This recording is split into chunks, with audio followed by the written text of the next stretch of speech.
உலகத்தையே திருப்பி போடக்கூடிய ஆர்டிபிஷியல் இன்டெலிஜென்ஸ் மாதிரி ஒரு ஆக்ரோஷமான ரொம்ப லேட்டஸ்டான ஒரு விஷயத்தை பத்தின புத்தகத்துக்கு ரொம்ப சாதுவான ஒரு புறாவை எதுக்காக அட்டப்படமா வைக்கணும் இந்த யுவல் நோவா ஹராரி? இதுக்கு பதில் தெரியணும் அப்படின்னா நீங்க அங்கேயே உட்காந்துருந்தா பத்தாது, கொஞ்சம் நகர்ந்து பிரான்ஸ் வரைக்கும் என் கூட வரணும். உடனே போய் பாஸ்போர்ட்டை தேடாதீங்க, நீங்க அங்கேயே உட்காந்துருங்க, நான் உங்களை கூட்டு போறேன்.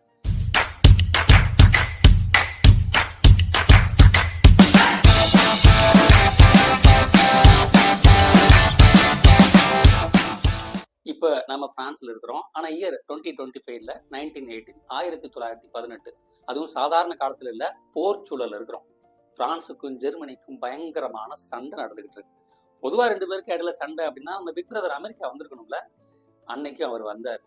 அமெரிக்கா பிரான்ஸுக்கு சப்போர்ட்டா ஜெர்மனி படைகளை எதிர்த்து சண்டை போட வந்தது. ஆனா அன்பார்ச்சுனேட்லி பிரான்ஸினுடைய ஒரு குறிப்பிட்ட பகுதியில ஜெர்மனி படைகளுக்கு நடுவுல அமெரிக்க சோல்ஜர்ஸ் மாட்டிக்கிட்டாங்க. இப்போ இப்படி மாட்டிக்கிட்டு முடிக்கிற அமெரிக்கனுடைய சோல்ஜர்ஸ்க்கு சப்போர்ட் பண்ணணும், ஏர் சப்போர்ட் பண்ணணும் அப்படின்னு அமெரிக்கன் இன்டெலிஜென்ஸ் அமெரிக்க அதிகாரிகள் நினைக்கிறாங்க. பட் ஆனா அன்பார்ச்சுனேட்டா அவங்களுடைய லொகேஷன் சரியா தெரியாதனால ஜெர்மனி படை வீரர்கள் மேல போட வேண்டிய குண்டை அமெரிக்க படை வீரர்கள், அதாவது தாம் படம் மேலேயே அமெரிக்கார்கள் போடுறாங்க. அந்த 500 பேருக்கு மேஜரா இருந்த சார்லஸ் விட்ஸ்லி பதறாரு. ஐயோ, அவங்க சொல்றதை விட இவங்க குண்டு போட்டு கொண்டு போடுவாங்க போலன்னு சொல்லி அவரு பதட்டமாகிறாரு. அவருக்கு இப்ப அடே அப்புறம் சண்டிகளா, நீங்க புடுங்குறது ஃபுல்லாமே தேவையில்லாத ஆனிடா அப்படின்னு கத்தி சொல்லணும் போல இருக்கு. ஆனா ஒண்ணுமே பண்ண முடியாது. ஏன்னா சுத்தியும் மாட்டிங்களா மாப்பிள்ளைங்களான்னு ஜெர்மனி சோல்ஜர்ஸ் அப்படியே அணை கட்டிட்டாங்களே. இப்ப அவரு என்ன செய்வார்? இப்பதான் சீன்ல ஹீரோ என்ட்ரி. சாதாரண ஹீரோ இல்லைங்க, 500 பாடி பில்டர் ஆர்மி ஆபீசரை காப்பாற்ற போற சூப்பர் ஹீரோ. அவர் பேரு ஷெராமி. பேரு பவர்ஃபுல்லா இருக்காரு. அவர் ஒரு 6 அடி இருப்பாரா அப்படின்னு நீங்க யோசிச்சீங்கன்னா அவரோட மொத்த உயரமே கிட்டத்தட்ட ஒரு 6 இன்ச்சு தான். ஷெராமி அமெரிக்க ஆர்மியோடைய மிலிட்ரி புறா. அமெரிக்க மேஜர் சார்லஸ் விட்ஸ்லி தங்கிட்ட இருந்த ஷெராமியோட காலில் ஒரு துண்டு சீட்டை கட்டி அனுப்புறாரு. அதுல, ஐயா குண்டு போடுற புண்ணிய வாங்கிலா, அவங்க சொல்றதை விட நீங்க தாயா குறி பார்த்து குண்டு போட்டு காலி பண்றீங்க. நாங்க 276.4 ரோடுக்கு பேரலா இருக்கிறோம், போடுறதான் போடுங்க, கொஞ்சம் குண்டை தள்ளி போடுங்க அப்படின்னு எழுதி அதை ஒரு உலோக உருளையில கட்டி ஷெராமி புறாவோட வலது காலில் கட்டி அந்த இன்ஃபர்மேஷனை அனுப்புறாரு.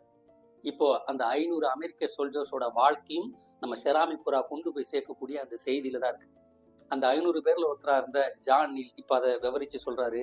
நாங்க அனுப்பின அந்த ஷெராமி புறா எங்கிட்ட இருந்து பறக்க ஆரம்பிக்கும் போது ஜெர்மனி வீசின ஒரு குண்டோட பாம் பிளாஸ்ட் அதுக்கு பலத்த அடிபடுது. அதோட வலது காலில் பயங்கரமான அடி. இந்த அடியோட இந்த புறா பறக்க வேண்டிய தூரம் கிட்டத்தட்ட 40 கிலோமீட்டர்.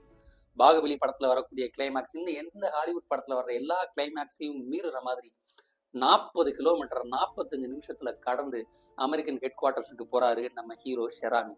ஷெராமி காலில் இருக்கிற அந்த சேதமடையாத துண்டு சீட்டில் இருக்கிற இன்ஃபர்மேஷனை படிச்சு பார்த்து அதுக்கப்புறம் தான் அந்த அப்புறம் சண்டிங்க சரியா சண்டை போட்டு 500 சோல்ஜர்ஸை காப்பாத்துறாங்க. நம்ம ஷெராமி புறாவுக்கு இப்போ மெடிக்கல் அட்டென்ஷன் மட்டும் இல்ல, நேஷனல் அட்டென்ஷன் கிடைக்குது. அமெரிக்காவில் அப்போ இருந்த மீடியா, அதுல இருக்கிற புக்கு, மேகசின், காமிக்ஸ், போயம், ஏன் மூவி வரைக்கும் ஷெராமியை கொண்டாடுறாங்க. கண்டிப்பா ஷெராமிக்கு எதுக்குன்னு தெரிஞ்சிருக்காரு. அது ஒரு நிமிஷம் கன்ஃபியூஸ் ஆயிருக்கும். நான் கொண்டு வந்த அந்த பேப்பருக்கும் அந்த பேப்பர்ல இருந்த இங்குக்குமாடா என்ன இவ்வளவு கொண்டாடுறீங்க அப்படின்னு. ஷெராமிக்கு வேணா தெரியாம இருந்திருக்கலாம். ஆனா அப்ப அமெரிக்காவுடைய ஒட்டுமொத்த மக்களுக்கும் தெரிஞ்சிருக்கும் அது வெறும் பேப்பர் இல்ல, அந்த பேப்பர்ல இருந்தது வெறும் இங்க் இல்ல, 500 வேல்யூபிள் அமெரிக்கன் சோல்ஜர்ஸ் உயிரை காப்பாத்தின ஒரு இன்ஃபர்மேஷன் அப்படின்னு. அப்ப இன்ஃபர்மேஷன் அப்படிங்கிறது என்ன? அப்போ இன்ஃபர்மேஷன் அப்படிங்கிறது மனுஷன் எழுதுற லெட்டர்ஸ், அதாவது மொழி அப்படின்னு வச்சுக்கலாமான்னு கேட்டா அப்படின்னு சொல்ல முடியாது. ஏன்னா பைபிளுக்கு கிட்டத்தட்ட இதுக்கு நேர் எதிராக ஒரு கதை இருக்கு. பைபிள் படி பார்த்தா நோவா உலகம் முழுக்க வெள்ளத்துல சூழ்ந்ததுனால குறிப்பிட்ட விலங்குகளை மட்டும் ஏத்திக்கிட்டு ஒரு படகுல கடல்ல இருக்கிறாரு. அப்ப நோவா என்ன பண்றாரு, ஒரு புறாவை தங்கிட்ட இருந்து அனுப்புறாரு. பல மாதங்கள் கழிச்சு அந்த புறா ஒரு ஆழி மரக்கிளையை எடுத்து திரும்பி வர்றதை பார்க்கும் பொழுதுதான் இந்த உலகத்துல தண்ணி வடிஞ்சிருச்சு, அப்ப இந்த உலகத்துக்கு திரும்பி போகலாம் அப்படிங்கிற தகவலை அவர் புரிஞ்சுக்கிறாரு.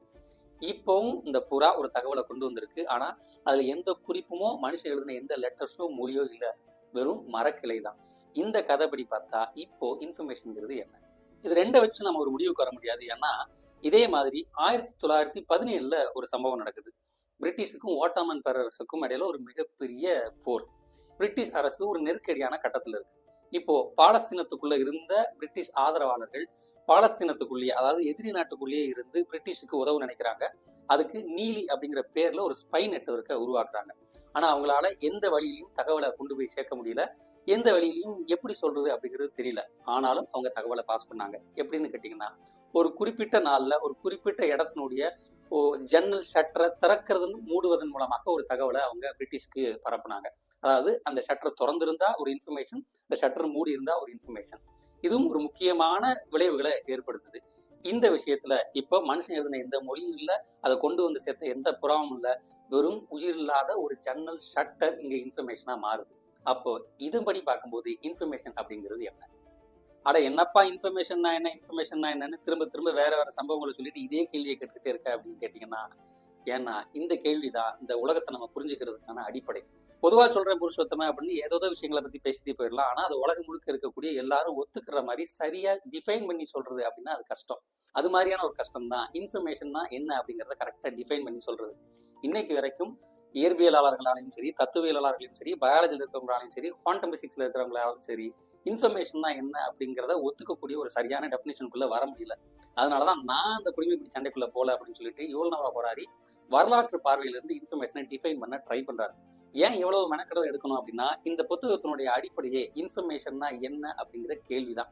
இந்த புத்தகத்தோட மட்டும் இல்ல, இன்னைக்கு இருக்கக்கூடிய உலகத்தை நம்ம புரிஞ்சுக்கணும்னா அதனுடைய அடிப்படை, அல்லது இந்த ஆர்டிபிஷியல் இன்டெலிஜென்ஸ்ல நம்ம எதிர்காலம் என்னவா இருக்கணும் அப்படின்னு தெரிஞ்சுக்கணும்னா அதனுடைய அடிப்படை இந்த கேள்விதான். அதாவது வாட் இஸ் இன்ஃபர்மேஷன். இதை இன்னும் டீட்டெயிலா அடுத்த வீடியோல பார்க்க போறோம் அப்படின்னாலும் இன்ஃபர்மேஷனை பத்தின ஒரு சின்ன குறிப்பை மட்டும் நம்ம சொல்றேன். நம்ம உயிரோட இருக்கிறோம்னா அதுக்கு அர்த்தமே நமக்கு உள்ள இன்ஃபர்மேஷன் ஃப்ளோ இருக்குது அப்படிங்கறதுதான். எப்ப நம்ம உடம்புக்குள்ள இருக்கக்கூடிய ஆர்கன்ஸ் தகவல் பரிமாற்றத்தை, இன்ஃபர்மேஷன் ஷேரிங்கை நிறுத்துதோ, நம்ம உடம்புல இருக்கக்கூடிய டிஎன்ஏ இன்ஃபர்மேஷனை ப்ரொடியூஸ் பண்றதை, ஷேர் பண்றதை நிறுத்துதோ, அப்ப நாம மூச்சு நிறுத்துறோம்னு அர்த்தம். அது மட்டும் இல்ல, இந்த ஒட்டுமொத்த உலகத்தினுடைய இருப்பையே எல்லாத்தையும் இன்ஃபர்மேஷனா உடைச்சி அல்காரிதமா எழுதி இன்னைக்கு புது வரையறைய கொண்டு வந்துட்டோம்.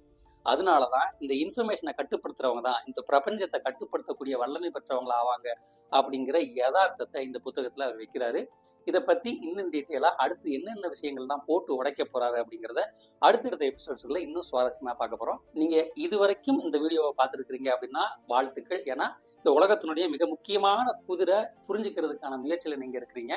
இந்த வீடியோ, இந்த சீரீஸ் முடியும் போது நீங்க காலரை தூக்கி விட்டு கம்பீரமா சொல்லலாம், நான் இந்த உலகத்தை தெளிவான பார்வையில பார்க்க ஆரம்பிச்சிட்டேன்னு.